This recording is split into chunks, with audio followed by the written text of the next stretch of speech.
Welcome to For the Love of Books, Bees Books Edition, a podcast by Lanarkshire Libraries. Hi, this is Pari. And this is Jenny, and we're here to talk about Bees Books. I did the flourish very deliberately today. It felt unnatural. I shouldn't force it out. I should do it like... Yes, a natural flourish. A natural flourish. See, I can't even say the word. Oh, it's going to be a giddy episode, I think. Yes, because like I was saying just before we recorded, my brain is just off enjoying the sun today. It's not in my body, that's for certain. No, it'd be nice if we could be out enjoying the sun, although it's clouded over a bit just to... Oh, what a betrayal. Yes. What is my brain doing there? It should be here when it's supposed to be. It's somewhere else, honey. Somewhere. Oh, that's nice. I wish we could just like transport ourselves to whatever weather we feel seaside. like. I would love to go to the seaside. Do you have a favourite seaside destination? Yes, I do. Whitby, down in Yorkshire. Oh, that sounds very... Oh, it's done in Yorkshire. I don't know why I thought it was much further down, because I know Whitby from the famous 5 Adventures in Blight, and that's where I've... I think that's the only ever time I've heard of Whitby. And I always picture the 5 in like southern, like a southern part of the country. And Yorkshire seems far too north for Whitby. Are you sure it's in Yorkshire? Yes. But you didn't like to lie to me. Well, maybe she was on holiday. And maybe. That's when she wrote it. Or maybe I'm completely misremembering. Yes. Which is far more likely since my brain is away on holiday. We shall investigate. Yes. Afterwards, yes. So anyway, the theme that we gave us this time was recommendations, which sounds like such an easy theme, right? It was not. I mean, it ended up being, but I think I overcomplicated it in my own head, because I was like, oh, recommendations, the world is my oyster, I can recommend so many things, and then I kept like, oh, I'll find something, Cut to an hour ago, I had not found anything. But yes, I've managed to find one book. I couldn't find the other. Okay. So I have one book today. I have two. And I went slightly differently. Okay. So one of the books has been recommended to me, and the other book is about recommendations. Oh, very clever. See, I was trying to go, if I had my life and brain sorted out, I thought of dabbling in, would there be recommendations as a plot point? And then life just got in the way. I just went straight up recommendation. And my book is a big fat one called Romantic Outlaws, The Extraordinary Lives of Mary Wollstonecraft and Mary Shelley by Charlotte Gordon. Okay, I know Mary Shelley, but who is the other person? Her mother. Okay. Yes. Okay. And it is a fantastic book, I must say. As you know, my memory, even on the best of days, is terrible. Today is really bad. But I read this a few years ago, and it is one of my favorite books in the whole entire world. Oh, right. Would you think to see? No. I mean, the cover is pretty fantastic. But the subject matter sounds really dry and... well, I don't know. It says romantic outlaws, so immediately I'm thinking, highwaymen and things like that. Well, I think it's playing a bit fast and loose with the term romantic outlaws there. It makes you think of different things, like even romantic, but it means like romanticism, the movement, rather than like love hearts. And outlaws, well, yes, they were kind of outlaws, but maybe not in the Jesse James variety. You kind of sold it and then unsold it. I will sell it again, but I want to really hear about your book. Yes, so I'm just going to do the first book first, if that makes Okay. sense. And it is Percival Everett's The Trees. So if you remember a wee while ago, we had the lovely Mark on, who was talking about James, but Mark is a very big Percival Everett fan. Yes. And this was the first one he'd kind of spoken about to me before, so I thought I'd give it a go. I have now went down a rabbit hole. I am reading I Am Not Sidney Poitier, and I have Dr. No sitting beside, all by the same author. Fantastic. So I'm not recommending it. It was recommended to me. However, I am now recommending it. Yeah, yes. Oh, I love that. It's also not the kind of book that I would usually see you recommending. Like, it's very grown-up literary fiction. Not that you don't read grown-up literary fiction, but you know what I mean. On the front of it says Booker Prize 2022, which would immediately make me go no. Because I have read a couple of prize-winning books, and they have both been awful. I will not mention them here.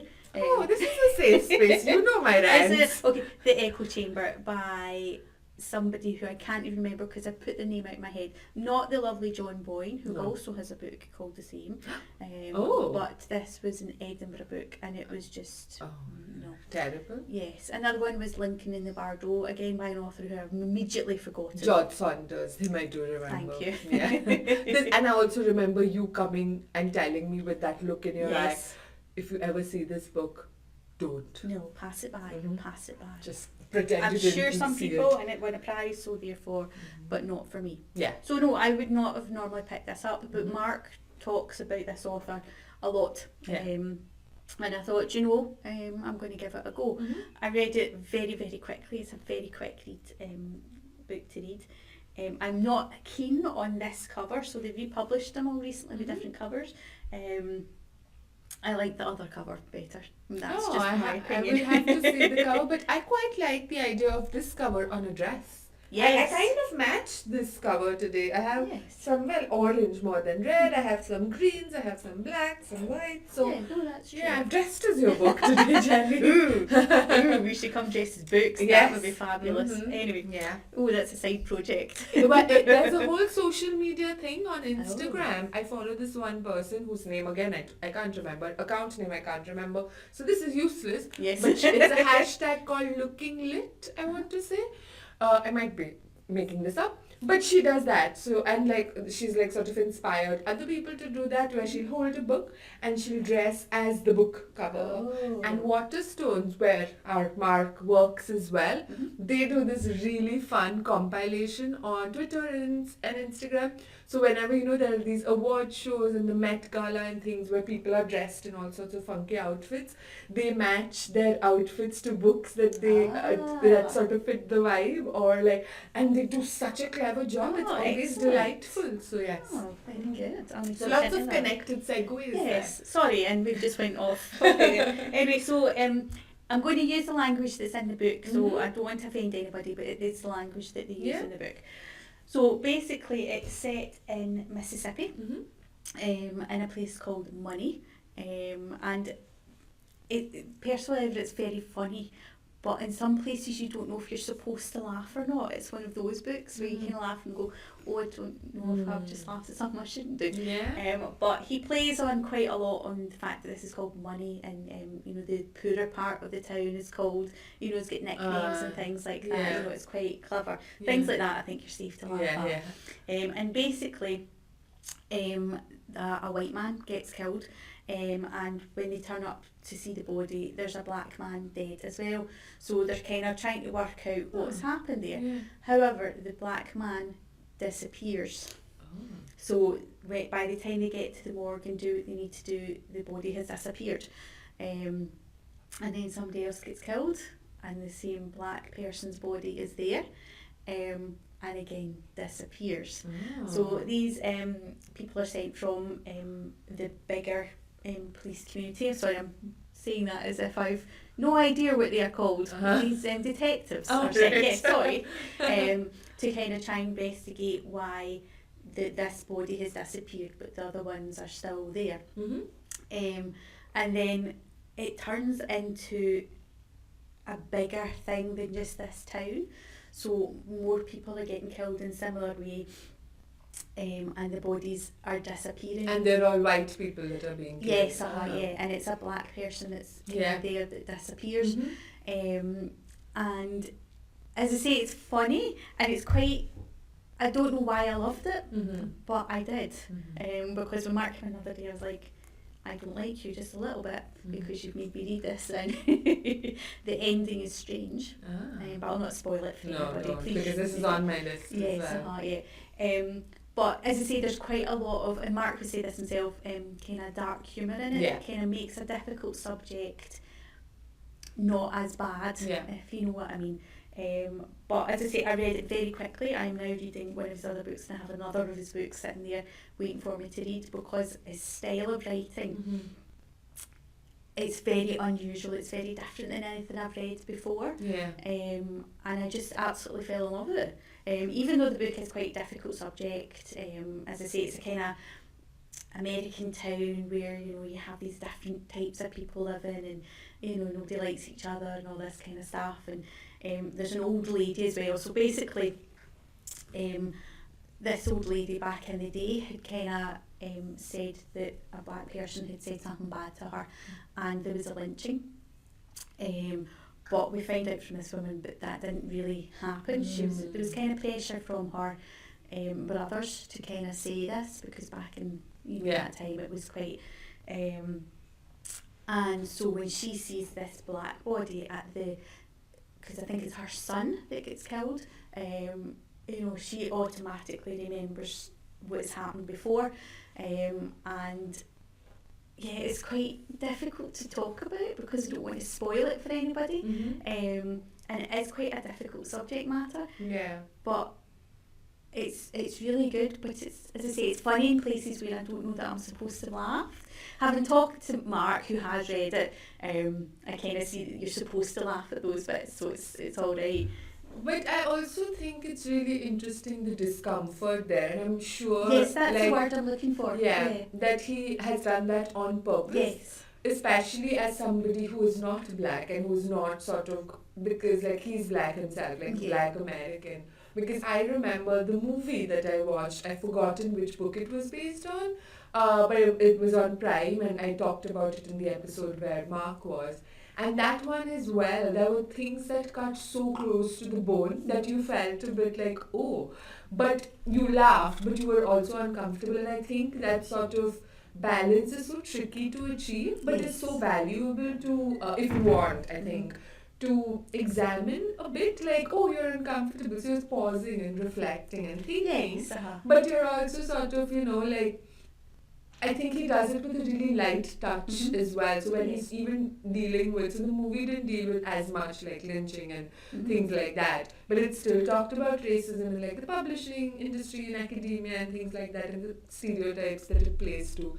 So a much more light-hearted topic, but still equally like dehumanizing to some extent. But yeah, I love that. Like, that made me completely fall in love with the way his brain works. Obviously, it's an adaptation, so it's not completely his, but it's based on one of his books. And that made me really excited to read other of his books. And he's having quite a moment. Yeah. Like, his other one was James. That's being made into a movie or a TV series now. It's just been announced. So, yeah, I think that it's a really interesting genre. It also makes me think of those black horror movies. There's this one director that I've completely forgotten. He started as an actor. Get Out was one of the first movies that he made, but it twists the kind of genre where usually, like in like sort of not olden times even, like even just in recent history, like in horror movies like set in the US in the West, would kill off the black character right in the beginning, and then it's the white characters who would be the heroes. But this twists like who it's for and who it's, so it's like all black people and they're all like, oh, we're all going to die. And I've not watched it, I've only like read about it because I'm too scared to watch horror movies. Yes. But I like the sort of conceptualizing and reclaiming and retelling of these stories as well, which it seems like kind of like that it's doing in this book that you're talking about, because obviously, you know, in the US there's a lot of like police violence, like white police officers killing black people, whereas this seems to be almost taking that and subverting it a bit. That's a good way to say it. It made me uncomfortable, but not in a bad way. It's also like on a subject that I'm not, especially set in America, and you know, although it's set now, you're referring back to things that happened before. It made me interested as well, perhaps, you know, that I wouldn't have been having not read it. You know, it made me kind of, and there's quite a poignant bit in it where somebody is writing down, so there's a character called Mama Z, who's just wonderful, who's like 100 and something years old, and she has written down, made like dossiers of all the people that were lynched through the time. And there's a poignant bit where, and I'm going to flick through so you can see, somebody's writing all the names down, and literally all the names are there. Yeah. You go on and on and on, and it's quite poignant, and I made myself read every single name. Yeah. It's the kind of thing where you could just skip over and go, Yeah. but it made me read. I read every name just so that I understood more, if you see what I mean. So yes, it's a difficult book, an uncomfortable book in its way, but done really, really well.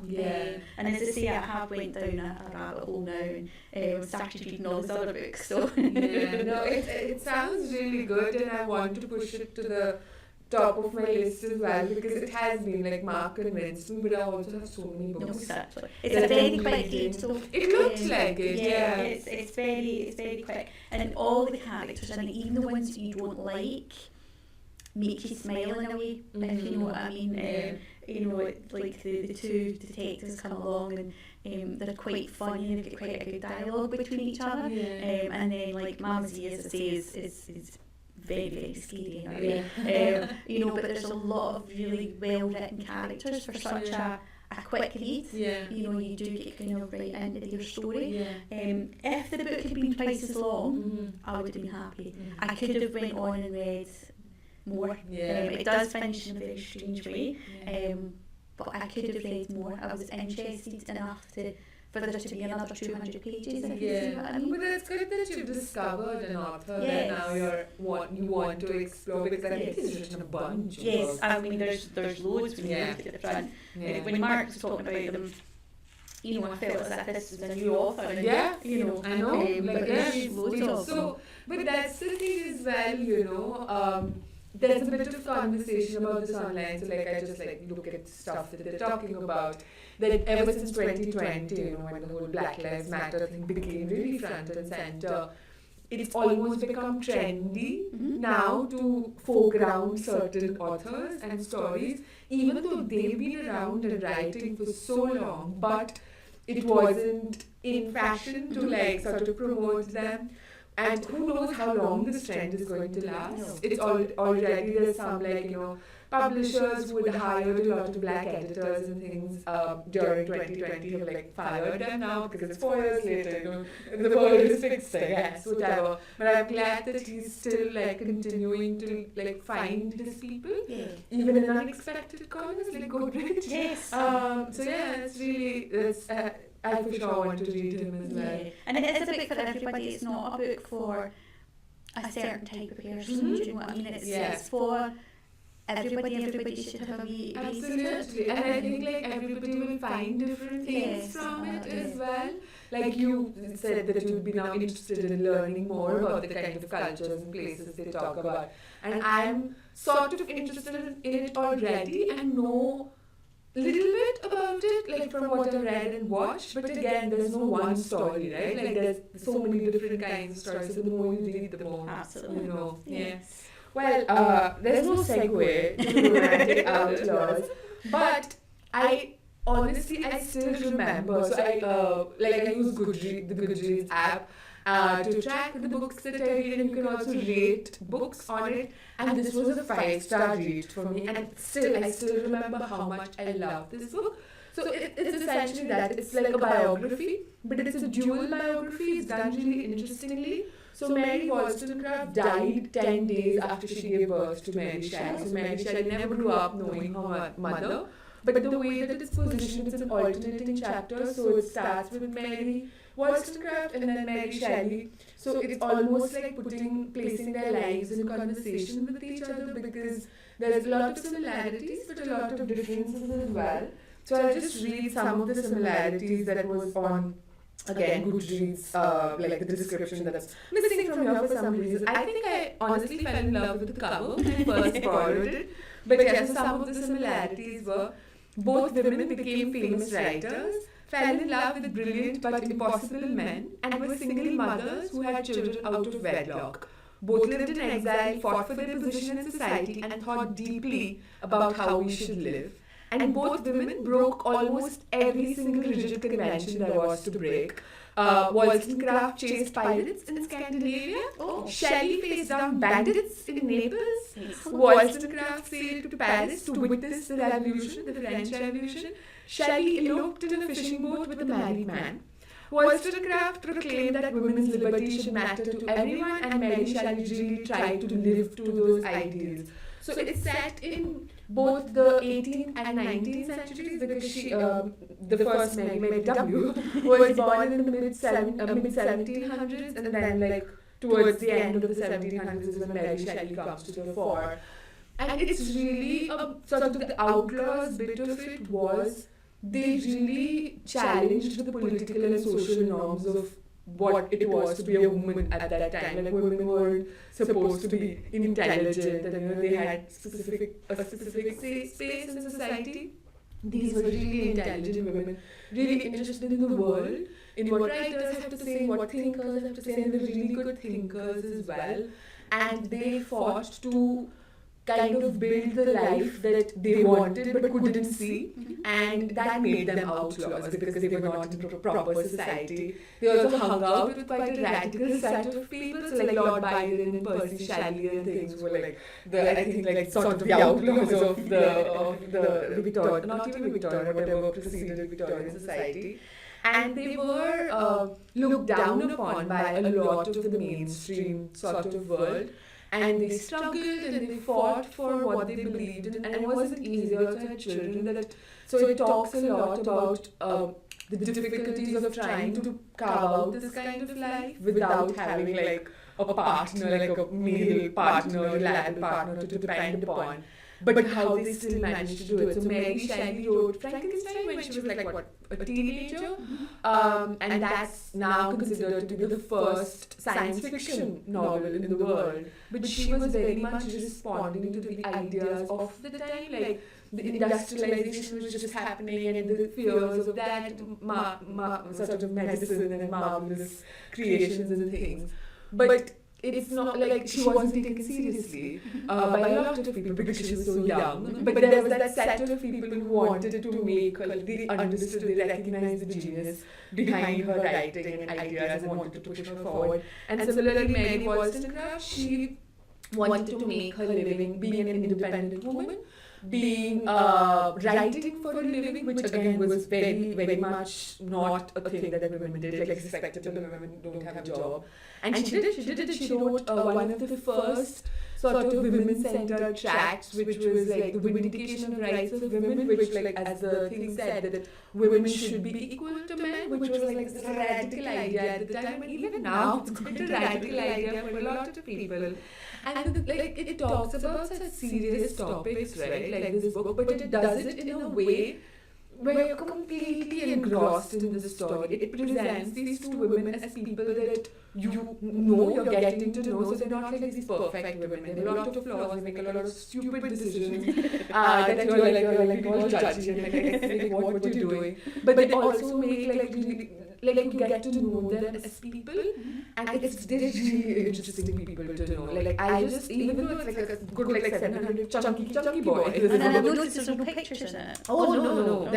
I mean there are some like a black and white illustration, but no, it's like it's a mission. Yeah. But it didn't feel like it. She writes, Charlotte Gordon writes, like she's done a lot of research, but she writes very effortlessly, I feel, so you don't feel like you're reading a textbook. You don't feel like you're reading something that you have to work at. It really flowed quite easily, and also at some points really emotionally, like especially at the end of the book, which was talking about the legacy, like what happened to these women after. And some of them, like Mary Wollstonecraft in particular, was like lost for a long time because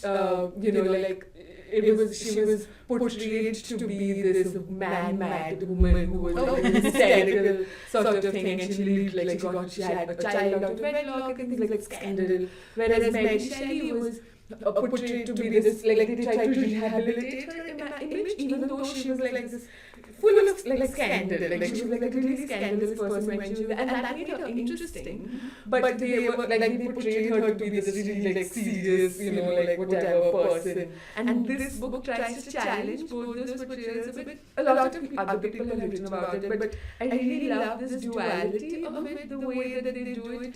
And it's really emotional at times, but also like a good, I don't know if fun is the correct word, but it was was really fascinating to delve into these women. And you don't have to know what they've written. You don't have to have read Frankenstein, you don't have to have read Vindication of the Rights of Women.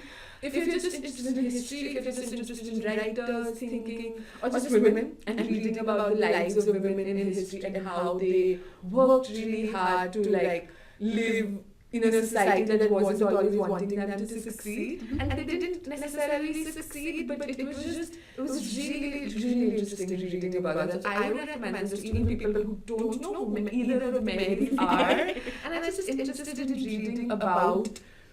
Because there's a lot of when Fly By Night, remember when we read it, and there was this cohort of people who would like meet in coffee shops and exchange ideas and things. It's almost like picking that out and expanding on that, because they were meeting people and exchanging ideas. Like Mary Wollstonecraft would meet people in bars and just like it was an intellectual discussion, which you don't think of like now when you think of a 17th century woman. You're like, oh, she's probably at home and she's probably like struggling with like children and like cooking or whatever, housekeeping. But she didn't want that life for herself and she refused. So she had her baby when she was 38. So even at that time, that was quite a late age to have a child. Whereas Mary Shelley had her baby, I think, late teens, early 20s. So, there's lots of differences, but also really interesting differences, I think. And just, I would absolutely recommend this to all sorts of readers. And how did Mary W pass away? You said it was 10 days after. It was complications owing to childbirth, yes. So she was like, she had an infection that wasn't properly understood and rectified in time. And so Mary Shelley very much grew up in the shadow of her mother, because there was a cult of Mary Wollstonecraft devotees, because they loved this sort of aura of this woman who lived so like an outlaw at that time, and also wrote intelligently. So they used to like go, they wanted to meet Mary Shelley just because they loved her mother so much. Also scandalous gossip. She, for the first time that Mary Shelley had sex was on her mother's grave. She would just go to the grave and just read poetry. And Percy Shelley, she was married to this poet, and when he died, he was like a bit of a difficult character. But when he died, she carried around his calcified heart with her for the rest of her life. Quite goth. She was quite a goth baby, Mary Shelley. So that's the thing, that there's so many interesting tidbits, like obviously the scandal, the drama and things as well, but also just like everyday like complaining about like annoying relatives, children being like really stubborn and all the money problems and things. So it's an interesting mix of like glamour and everyday kind of messy lives. It's interesting because when we think of Mary Shelley, we think of Frankenstein, and that's it. Yeah. You don't really think about the person behind the book or what they went through. Absolutely. Because nowadays we just think, oh, they're an author. That's not unusual. Anyone can become an author. Absolutely. But you forget that at that time. It was different. And so difficult to do it despite all the naysayers. I like the word naysayers. And they did it. And they still sort of like Mary Shelley for sure is still a huge part of the scandal today. Mary Wollstonecraft, they're trying to like make her, especially with like women's studies and things. Like she was, writing and thinking these things at the time when not a lot of other women were. And you need to like bring these women out of the shadows of history and present them as real people, which I think this book does a fantastic job. Yeah, absolutely. Thank you. And now, what about your second book? So I've chosen The Ballad of Swords and Snakes by Suzanne Collins. Oh, that was quick. Yes, so in the last episode we talked about it and I was like, I'm not sure. And then I didn't have a lunchtime book and I picked it up and I read it very quickly. And I also loved it. Excellent. So for those who don't know, it's set before the Hunger Games. It's President Snow when he was 18. So 10 years after the big war, so there's been, this is the 10th Hunger Games. And it was great. So basically how I've squashed it into this is that it's 10 years, Hunger Games, 10th year. And it's not how we, if you've read previous books, how we think of the Hunger Games. There's no pageant behind it, it's basically they take two kids out of each district and they don't feed them, they don't do anything with them. In this one, they put them in the zoo, in the cages in the zoo. They put them in this arena, let them fight out, and that's it. Whereas as we know from the Hunger Games, these kids are chosen, and then they're brought to the capital, they're fed, they're clothed, they're given, the best accommodation, they're treated like superstars. Still the end game is still the same, but there's a lot more technology behind it, so the arena changes every year. Whereas here, it is literally an arena, and in this book you get more of the kind of ancient Romanness about it. So yes, in the later books, they are. It's an arena. It is a bit like Gladiator. They're to fight to the death. Whereas this literally is they're put into an arena, a concrete arena, and there's weapons laying about, and just have to fight it out. So in this book, Snow is 18. He's about to leave high school, and his family have suffered during the war there when he was in District 13, which has gone. So basically they're now poor, but he's trying to keep up appearances, and he's hoping to get some kind of not apprenticeship, but something to help him get to uni so that he can go on and help his family. So he lives with his gran and his cousin, who is called Tigris, or Tigris, I don't know how you pronounce it, who is in the later books, and I didn't realise that she was actually his cousin. And so he's trying to keep appearances. So Tigris is a seamstress, so she's able to adapt clothes and things, so he still looks the part. So part of the 10-year Hunger Games is that a few of the people who are going to graduate are going to be put in charge of the kids. Now in the later books, the mentors are the previous winners of the district, but that's not happened yet, so there's no victor's village or anything like that. They're just kind of sent back to work if they survive. There's nothing really done. So this is the first year we're going to have mentors, and basically it's a way of kind of, because nobody watches it anymore, basically, it's a way of kind of trying to bring it back to life, as it were, for those in the capital, and to remind the districts of why they're doing it. So basically, how I'll squeeze this in is that the 24 mentors are then asked to recommend ways to get it back into mainstream. So the capital at the moment is a bit like now, so the technology, the cell phones and things like that. Obviously 75, Hunger Games, things have changed. So basically Snow he gets put in charge of a girl from District 12, who is called Lucy Gray. And at first he's just seen this as a job, this is a way for him to get where he needs to go. And he's not bad at this time, but throughout the book he does see where he goes. But his, when the kids are sent over and get put into the zoo, he's thinking, well, how is my person going to fight if she's half-starved? So he comes up with the recommendation that they get food, which kind of evolves into, while the Hunger Games are on, people can send food to the tributes to help them survive and to help go. So his recommendation kind of gets twisted slightly, and then the capital can bet on the people, send food to try and get that person to win, and all this kind of stuff. So the recommendations, there's wee bits that are kind of recommended. That's not a word. But nothing's done at the time, but you can see how they would develop things. So there is an evil Dr. Gall, who is like the in charge of the Hunger Games, and she's the one that kind of is trying to spruce it up, as it were. She's also the one that introduces mutts into it. So before, like the Hunger Games later on, they can control the weather, they can put in jabberjays and all this kind of stuff to kind of spice things up. I'm just remembering how horrifying the Hunger Games actually is. Like, when you said mutts, I was like, oh god, yes, the mutts. So there's mutations, really.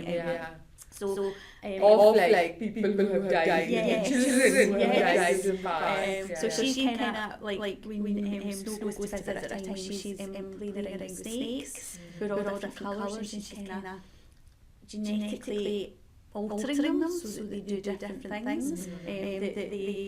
Snakes do have a really good sense of smell, and that's how they kind of, but she's kind of adapted to that, so that, so she's kind of like the evil mind behind it, and she's wanting this, so she takes some of the things on board and goes, right, okay, you're right, we want this to last a bit longer to remind people why we do this, which is to quell basically the districts is quieting down, so they don't stand up and fight again. So and then when they eventually get to the arena, they're allowed to send gifts, but the mentors aren't allowed to do it themselves. A bit like in the Hunger Games, they have to get sponsors to do things. And Lucy Gray is from a performance background, so she's not really like District 12. She's part of a community called the Covey, who were kind of travellers, and when everything was locked down, her part of it was stuck in District 12. So she's very good at kind of putting on a show, as it were. So between the two of them, they could start being able to have conversations with each other, which never happened before either. They were able to kind of help each other in a way. There is a bit of a romance happening there because they're in this situation where there's just the two of them. And it's not to spoil the ending, but you do see Snow makes a choice basically, and you can understand why he makes that choice, because he's thinking of his family and his future rather than something else. So he kind of goes, right, this is the decision I'm making, and does that. And you can see why from that decision he goes on to become evil President Snow. But you say that, and that makes me think of like of course like my villains, I always like them complex and like sort of almost like you can see their side and you can see why they do the things they do. I think that's good writers or something, so whatever like present that it's not just the black and white evil and good kind of thing. And making like thinking of like Snow, even in the Hunger Games, like when we meet him, we're completely like looking at it from the other's perspective, and we see that oh my god, he's a monster. And whereas this, because I remember that I listened to this book like a few years ago, but I had complete distance from the Hunger Games. So unlike you like reread the Hunger Games quite recently and then read this, I had read the Hunger Games like much before that and then this. So those connections between the characters and the monstrosities, like the marks, I hadn't really like made that thing. But even then, I think I picked it up because I was interested in the story, the world. But also I think I found it really interesting in how you show that journey of like choices that make the person who they are. And in their eyes, they're probably not evil. Even when they do evil things, what others could consider evil, they are justifying for whatever. To an outsider or to a reader might be like, oh, that's a stupid justification. That's not good enough.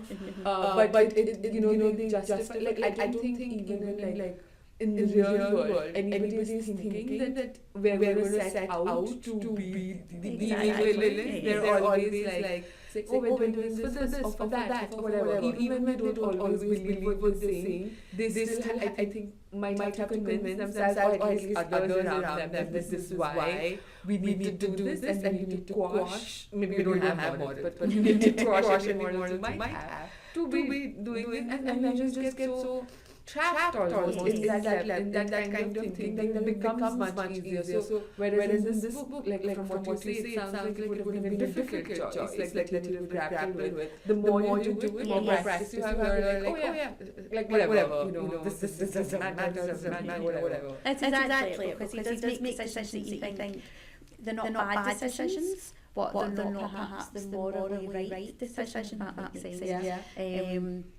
And the more decisions like that he makes, the more decisions he does to help Lucy Gray to win. He has to make difficult decisions to make that happen. And then when the next stage of the story happens, and he's in District 12, again he's making decisions based on his family back home, they're going to raise taxes, they lose their house, they're not going to have that ability now to even like dress up clothes to keep that kind of look about them, it's going to make so he's thinking about that at the same time he's thinking of other things. So nowhere in this really does he make an evil decision until possibly right at the end.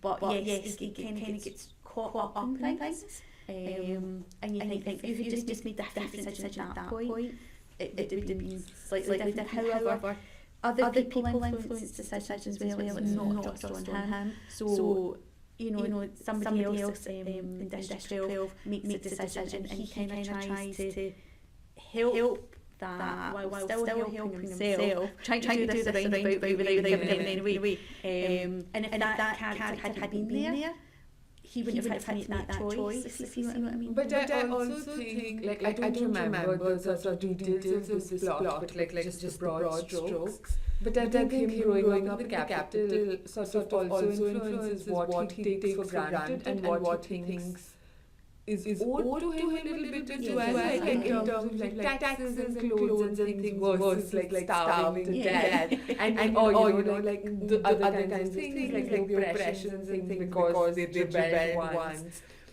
It's just such a different life, and it almost I think contributes to what we see in the Hunger Games trilogy of like this complete, like these people are not even people, they are people, but they're like they're entities, they're there for being quashed, they're there to be used for resources, they're there to make our lives better. They don't matter as people, they just matter as all these other things, and it's like how you, I think where you live also like they're not exposed to different ways of thinking and different ways of considering people who you don't meet every day. Like you hadn't met Lucy, she would have humanized District 12 for him. He would have been just like I don't think he would have had any moral things against that he has to fight against. It's interesting because one of his friends comes to District 12 with him, who's got a very Roman name that's went out of my head. He's actually originally from District 2, so his point of view is different because although he now lives in the capital, his father's very rich, is doing stuff. They've moved to the capital because at that point you could kind of cross over. So he has a different view, and you do see that, as you say, Snow has this, different view. His father was like a war hero, and he's kind of odes and things. He's having to fight for himself in a way, but not in a way that involves killing other people.